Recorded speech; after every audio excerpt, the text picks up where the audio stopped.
como mudar o atraso ao tocar e pressionar no seu Redmi Note 14. Bom, pessoal, então você pode mudar o atraso ao tocar e pressionar ou widgets, aplicativos ou sua própria tela inicial. Então você clica e segura, por exemplo, em um app, ele demora um tempo para responder. Você pode colocar ele mais rápido ou mais devagar. Para fazer isso, você vai lá então em configurações, depois mais abaixo, configurações adicionais, acessibilidade, clica em físico. E aqui tem a opção de atraso ao tocar e pressionar.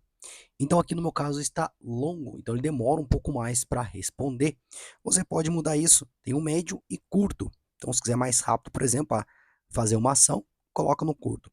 Feita a sua escolha, só retornar. E agora ele fica bem mais rápido. Quando eu clico em seguro, ele já aparece mais rapidamente.